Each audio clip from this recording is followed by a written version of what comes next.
Hello बच्चों, this is Advanced Tutorial.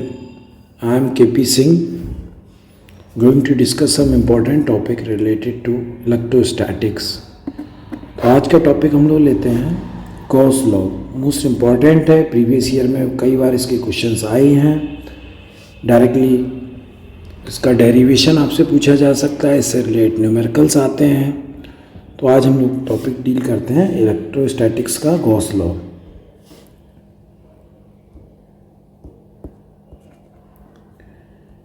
तो ये बेसिकली गॉस लॉ बेस्ड है किसके लिए? इलेक्ट्रिक फ्लक्स के लिए. तो गॉस लॉ कहता क्या है, तो इसके स्टेटमेंट की बात करते हैं. तो according to Gauss law it state that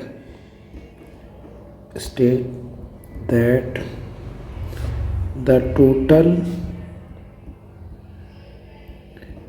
electric flux passing through a closed surface. इस बात पे ज़्यादा जोर देंगे हम लोग, क्लोज सरफेस. यानी गॉस लॉ बेस्ड है केवल किसके लिए? क्लोज सरफेस के लिए. Close surface is equal to 1/ε0 times charge enclosed by the surface. जिससे कि अगर हमने कोई एक आर्बिट्ररी शेप का गॉसियन सरफेस लिया और इसके अंदर क्यू चार्ज रख दिया. प्रीवियस में हमने सीखा था कि plus charge electric field create करता है आउटवर्ड डायरेक्शन में, जस्ट लाइक दिस. और इस चार्ज की वजह से जो टोटल इलेक्ट्रिक फ्लक्स पास होगा इस सरफेस से, क्लोज सरफेस से, वो इसके अंदर प्रेजेंट चार्ज के 1/ε0 टाइम्स होगा. अगर हम वेक्टर फॉर्म में डील करें तो इसे ही कहा जाता है the surface integral of electric field. The surface integral of electric field is equal to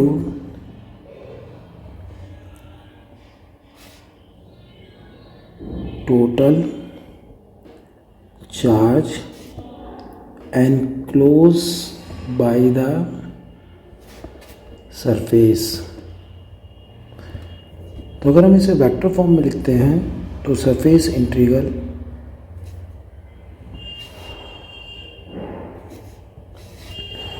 E dot ds is equal to 1/ε0 times charge enclosed. तो भाई इसको प्रूफ करते हैं. तो प्रूफ करने के लिए आप क्या ऐड कीजिए? चार्ज. तो इसका प्रूफ ऑफ गॉस लॉ. तो हमने एक चार्ज यहाँ पे रखा Q, इसके चारों तरफ एक आर्बिट्ररी शेप का गॉसियन सरफेस लाइट किया. एक छोटा सा सरफेस एरिया ds वेक्टर. यहाँ पे मान लेते हैं इलेक्ट्रिक फील्ड जो ये चार्ज प्रोड्यूस करेगा वो कितनी प्रोड्यूस करेगा? E. और ये सरफेस की यहाँ से दूरी आप लेट कर लो, डिस्टेंस सपोज r. और इस सरफेस ने यहाँ पे जो एंगल सस्टेन किया, सॉलिड एंगल, वो हम लेट कर लेंगे d omega. Now according to electric flux, जो इलेक्ट्रिक फ्लक्स होता है, अगर हम बात करें इलेक्ट्रिक फ्लक्स मतलब क्या है, तो इलेक्ट्रिक फ्लक्स का मतलब होता है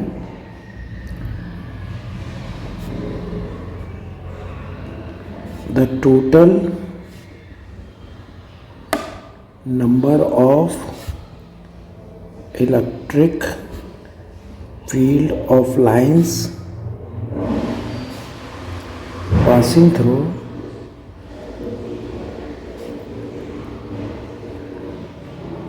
अ सरफेस. तो जैसे हमने एक सरफेस लिया और यहाँ पे इलेक्ट्रिक फील्ड सरफेस से कुछ एंगल सस्टेन कर रहा है. मान लो इलेक्ट्रिक फील्ड E और सरफेस एरिया ds है. तो इस सरफेस से पास होने वाला इलेक्ट्रिक फ्लक्स होगा, और मान लेते हैं इलेक्ट्रिक फील्ड और एरिया के बीच एंगल थीटा है. तो जो इलेक्ट्रिक फ्लक्स पास होगा d फाई वो हो जाएगा E डॉट ds. यानी numerically electric flux is equal to scalar product of electric field vector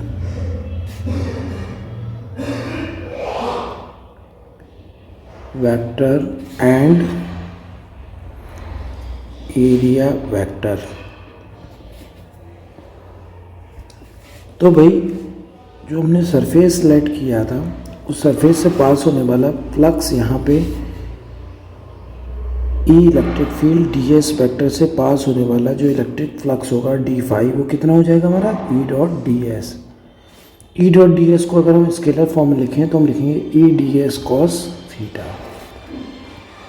previous videos में हमने सीखा कि किसी पॉइंट चार्ज की वजह से जो इलेक्ट्रिक फील्ड क्रिएट होता है किसी पॉइंट पे वो होता है 1/4 pi epsilon naught q upon are square. अगर हम इलेक्ट्रिक फील्ड की वैल्यू यहाँ रिप्लेस कर दें 1/4 pi epsilon naught q upon are square, then d S cos theta. थोड़ा सा अगर हम इसे कंबाइन करते हैं then we have d phi equal to 1/4 pi epsilon naught, q भी मेरा कांस्टेंट है बाहर कर लो, d S cos theta upon are square. What is this? D S cos theta upon are square.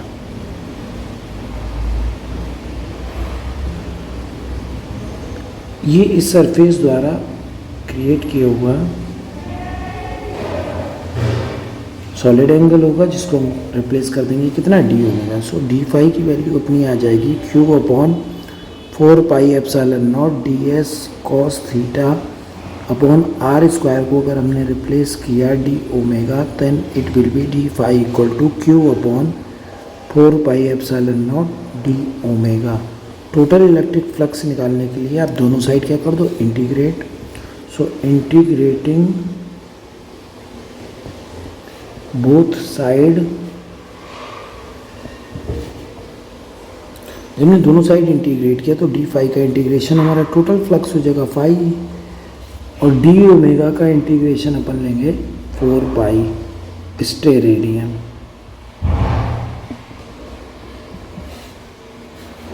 सो अगर इंटीग्रल डी ओमेगा की जगह अपन यहाँ पे रिप्लेस भी कर दें 4 पाई,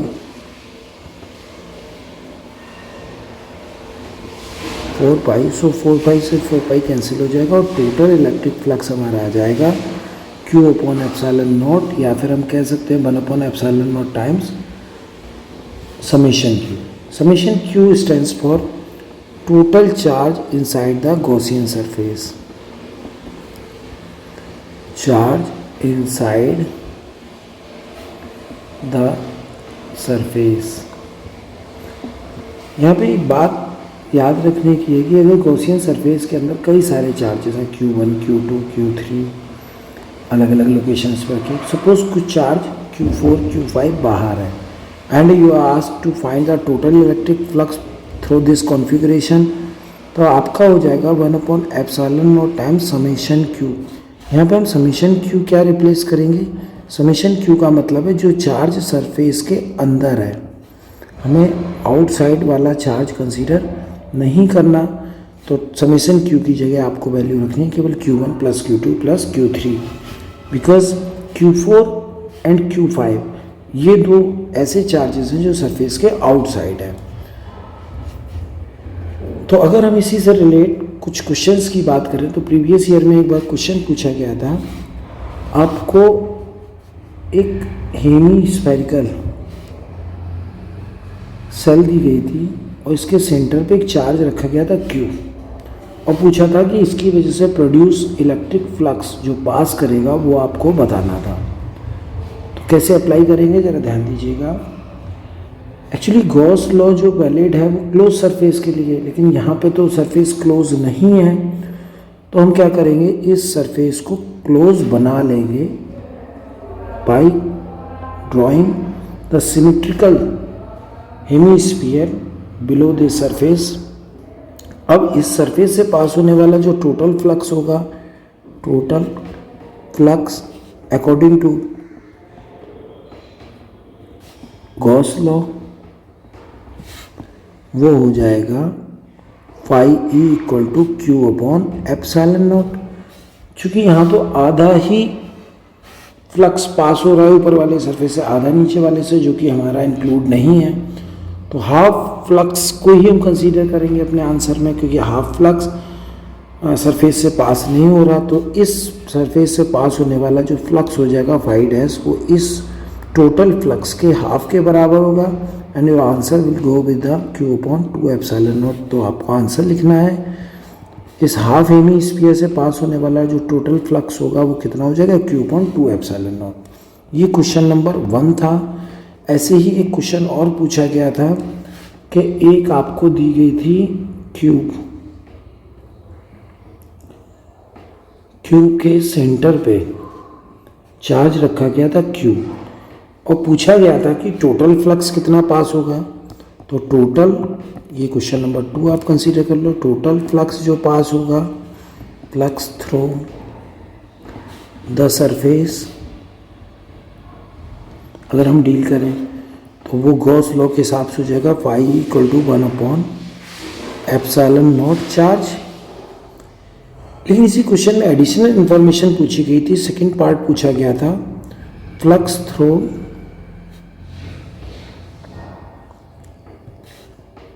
वन ऑफ इट्स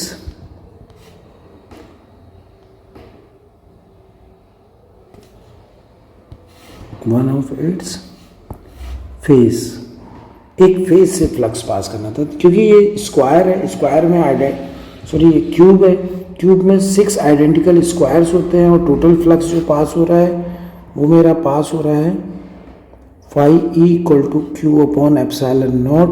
तो एक फेस से through one face flux pass होगा हमारा क्यू अपॉन 6 एप्सिलॉन नॉट।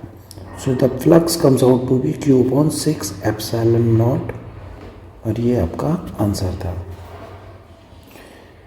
एक और गॉस लॉ से ही बेस्ड क्वेश्चन पूछा गया था, क्वेश्चन नंबर 3 पे बात करते हैं। इसमें क्या किया गया था कि एक स्क्वायर क्यूब आपको दिया गया था, क्यूब के एक एज पे, मान लो इस एज पे एक चार्ज रखा गया है क्यूब। आपसे पूछा गया था कि एक क्यूब के फेसेस से कितना फ्लक्स पास होगा। दरअसल गॉस लॉ था क्लोज सरफेस के लिए वैलिड, तो हम इसे वैलिड बनाने के लिए इस चार्ज को सिमेट्रिकली 4 आइडेंटिकल सरफेसेस से कवर कर देंगे। Now this charge comes at the symmetrical position inside, तो जो टोटल फ्लक्स मेरा पास हो रहा था वो हो गया आप क्यू अपॉन एप्सिलॉन नॉट। और यहाँ पे 4 identical, number 1, number 2, number 3, number 4, 4 identical cubes हैं, और टोटल फ्लक्स इतना पास हो रहा, तो थ्रो 1 क्यूब पास होने वाला जो फ्लक्स हो जाएगा वो 1/4 क्यू अपॉन एप्सिलॉन नॉट के बराबर होगा, और आपका आंसर हो जाएगा क्यू अपॉन 4 एप्सिलॉन नॉट। इसी क्वेश्चन के नेक्स्ट पार्ट में आपसे पूछा गया था, एक क्यूब है हमारे पास, क्यूब की एक, पिछले क्वेश्चन में एज पे चार्ज रखा गया था, अब की बार चार्ज रखा गया था इसके एक वर्टेक्स पे। तो जब हम इसे के वर्टेक्स पे चार्ज रखते हैं तो इसे सिमेट्रिकली इंसाइड करने के लिए अब आपको 8 क्यूब अरेंज करने पड़ेंगे लाइक दिस। अगर आप चाहते हैं कि चार्ज सिमेट्रिकली इनसाइड आ जाए गॉस लॉ के, तो जितने क्यूब्स आपने इस साइड अरेंज किए 4, ऐसे ही 4 दूसरे साइड भी अरेंज होंगे।